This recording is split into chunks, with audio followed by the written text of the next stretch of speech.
Realization is that we have total energy abundance without the need for pollution, traditional conservation, or in fact, a price tag. And what about transportation? The prevailing means of transportation in our societies is by automobile and aircraft, both of which predominantly need fossil fuels to run. In the case of the automobile, the battery technology needed to power an electric car that can go over 100 miles an hour for over 200 miles on one charge exists, and has existed for many years. However, due to battery patents controlled by the oil industry, which limits their availability to maintain market share, coupled with political pressure from the energy industry, the accessibility and affordability of this technology is limited. There is absolutely no reason other than pure, corrupt profit interest that every single vehicle in the world cannot be electric and utterly clean, with zero need for gasoline. As far as airplanes, it is time we realize that this means of travel is inefficient, cumbersome, slow, and causes far too much pollution. This is a maglev train. It uses magnets for propulsion. It is fully suspended by a magnetic field and requires less than 2% of the energy used for plane travel. The train has no wheels, so nothing can wear out. The current maximum speed of versions of this technology, as used in Japan, is 361 miles per hour. However, this version of the technology is very dated. An organization called ET3, which has connections with the Venus Project, has established a tube-based maglev that can travel up to 4,000 miles per hour in a motionless, frictionless tube, which can go over land or underwater. Imagine going from LA to New York for an extended lunch break, or from Washington, D.C. to Beijing, China in 2 hours. This is the future of continental and intercontinental travel, fast, clean, with only a fraction of the energy usage we use today for the same means. In fact, between maglev technology, advanced battery storage, and geothermal energy, there would be no reason to ever burn fossil fuels again. And we can do this now if we were not held back by the paralyzing profit structure.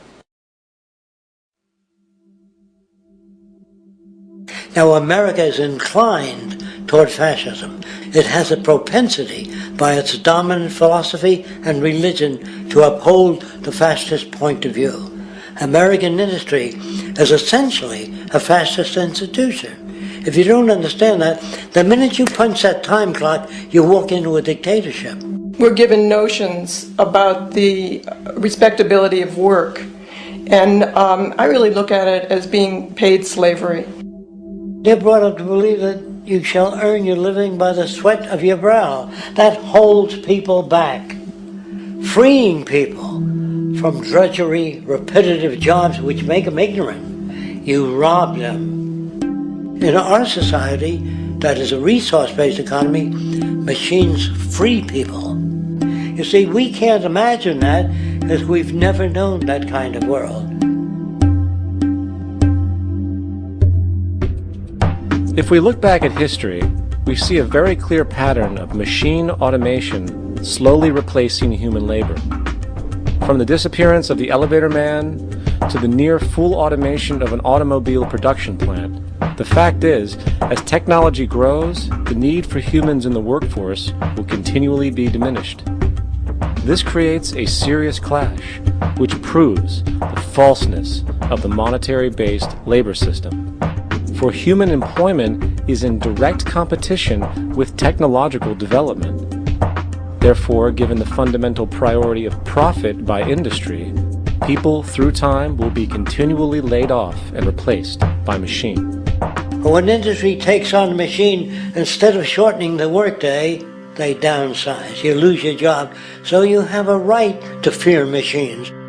In a high-technology, resource-based economy, it is conservative to say that about 90% of all current occupations could be phased out by machines, freeing humans to live their life without servitude, for this is the point of technology itself.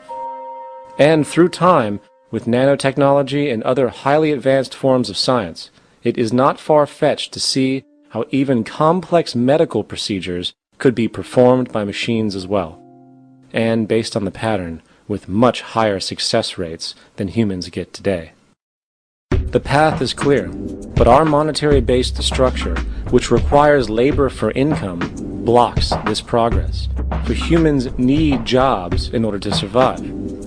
The bottom line is that this system must go, or we will never be free, and technology will be constantly paralyzed. We have machines that clean out sewers. It frees a human being from doing that. So look at machines as extensions of human performance. Furthermore, many occupations today will have simply no basis to exist in a resource-based economy, such as anything associated with the management of money, advertising, along with the legal system itself. For without money, a great majority of the crimes that are committed today would never occur. Virtually all forms of crime are a consequence of the monetary system, either directly or by neuroses inflicted through financial deprivation. Therefore, laws themselves could eventually become extinct. Instead of putting up a sign, drive carefully, slippery when wet, put abrasive in the highway so it's not slippery when wet. And if a person gets in a car that's drunk and the car oscillates a great deal, there's a little pendulum that swings up and back, and that'll pull the car over to the side. Not a law solution. Put sonar and radar in automobiles so they can't hit one another. Man-made laws are attempts to deal with occurring problems, and not knowing how to solve them, they make a law. In the United States, the most privatized, capitalist country on the planet, it should come as no surprise that it also has the largest prison population in the world, growing every year. Statistically, most of these people are uneducated and come from poor, deprived societies. And, contrary to propaganda, it is this environmental conditioning which lures them into criminal and violent behavior. However, society looks the other way in regard to this point. The legal and prison systems are just more examples of how our society avoids examining the root causes of behavior. Billions are spent each year on prisons and police, while only a fraction is spent on programs for poverty, which is one of the most fundamental variables responsible for crime to begin with. And as long as we have an economic system which prefers and in fact creates scarcity and deprivation, crime will never go away.